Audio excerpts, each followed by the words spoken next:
Welcome, family. I'm so excited to share this powerful and emotional story with you today here on Voice of Africa. This is not just news. This is the kind of update that stirs the heart, renews your hope, and reminds us all why we do what we do on this channel. Today, we're taking you to Zongo village in Burkina Faso, where something extraordinary happened. Something built not with pomp, but with pure purpose. This is a story about real leadership, about the kind of promise that is not just made, but kept. And at the center of it all is a man whose name is quickly becoming etched into the soul of African transformation, Ibrahim Traore. To many across the continent, Ibrahim Traore is more than a leader. To some, he's a revolutionary. To others, he's the symbol of a new dawn in Burkina Faso. But to the humble women of Zongo village, he is something even more meaningful. He is the man who showed up, the man who listened, the man who kept his word, not with tweets or press conferences, but with action. In a world where too many politicians make promises only to forget them the moment the cameras turn off, Traore has done something rare. He has shown what it means to lead with humility, presence, and heart. On March 6, 2025, President Ibrahim Traore made an unannounced visit to Zongo, a small village in the Plateau Central region. It was International Women's Day, and while the world was caught up in hashtags and galas, Traore was walking among his people. There was no media circus, no staged event, just a quiet, determined man meeting the women of this forgotten village face to face. They didn't know he was coming. They hadn't rehearsed any welcome songs. What they had were their stories, their struggles, and their strength. They told him about their daily battles, about the lack of water, the dry fields, the hardship of farming land that refused to yield because there was no irrigation. Their voices trembled with emotion, and yet they stood tall with dignity. And Traore did what few leaders ever do. He listened. Not the shallow nod of a man waiting for his turn to speak, but the deep, patient attention of someone who understood what it meant to suffer, to want more for your children, to labor in vain. He walked their land. He saw the cracked soil beneath their feet, the exhaustion in their eyes, and the grit in their hands. And before he left, he made a promise. You will have water. You will have tools. You will have land that works for you. The women heard those words, but they had heard words before. Promises are not new in Africa, but broken promises are even more familiar. They'd seen convoys come and go. They'd danced and cheered for leaders who vanished the moment their motorcades left. So many were skeptical. But there was something different about this young captain. Something honest in his gaze, something grounded in the way he didn't dress like a king, but like a worker. Before I go any further, I want to take a moment to thank all of you, our incredible subscribers and members of Voice of Africa. Your support, your shares, your comments, and your belief in the power of African stories fuel this journey.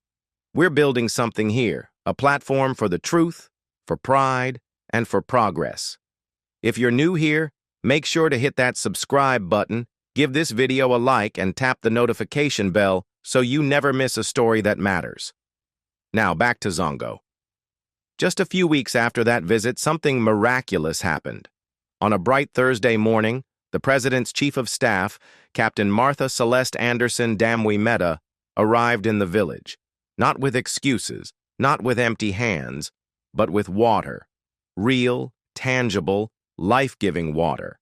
Covering 3.76 hectares, a fully equipped market garden had been built. And I'm not talking about a symbolic gesture.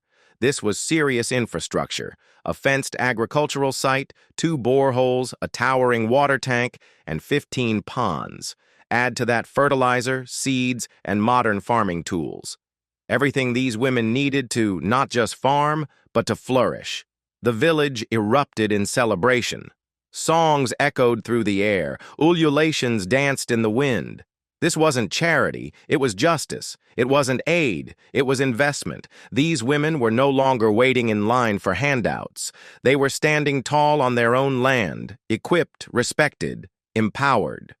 One of the women, Elis Wedago, spoke on behalf of the others and said, "We are truly happy with what the President of Faso has done for us.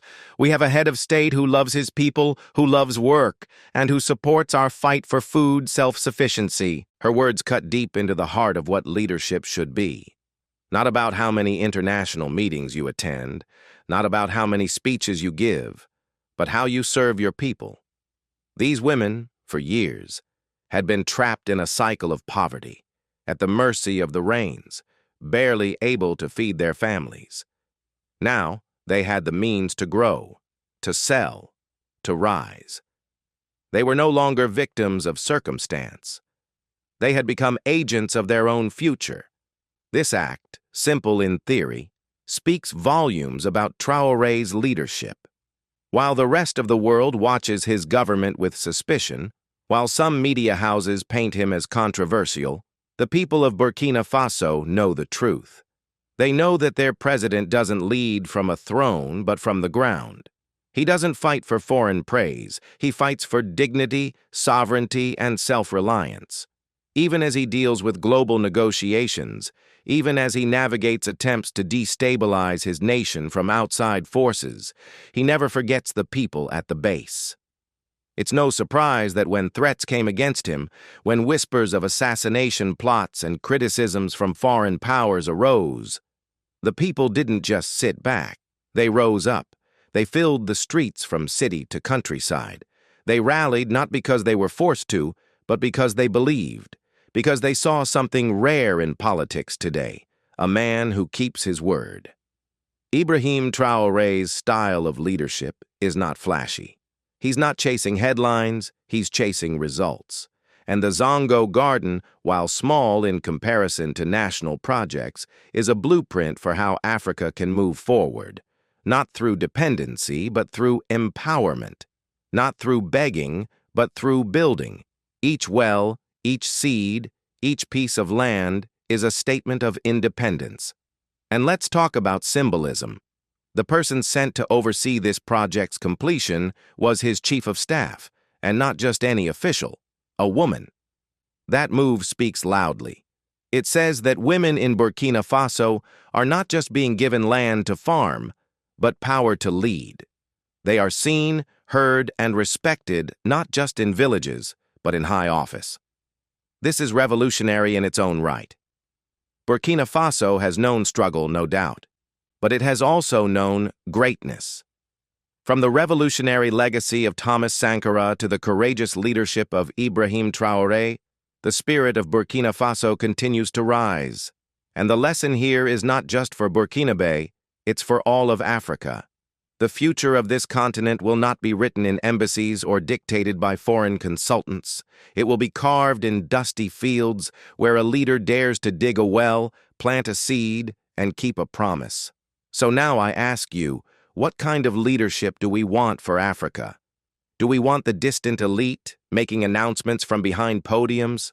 Or do we want leaders who walk among their people, listen, act, and return with change in hand?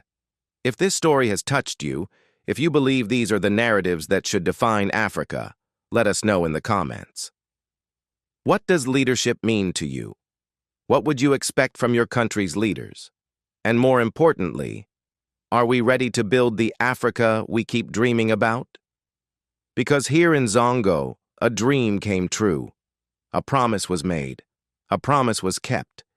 And with every garden like this, with every well dug, with every village uplifted, we're watching the birth of a new Burkina Faso and a new Africa.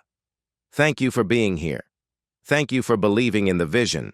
And remember, we're not just telling stories on Voice of Africa. We're reshaping the narrative. Like this video, share it with pride, and don't forget to subscribe if you haven't already. Let's keep this movement growing.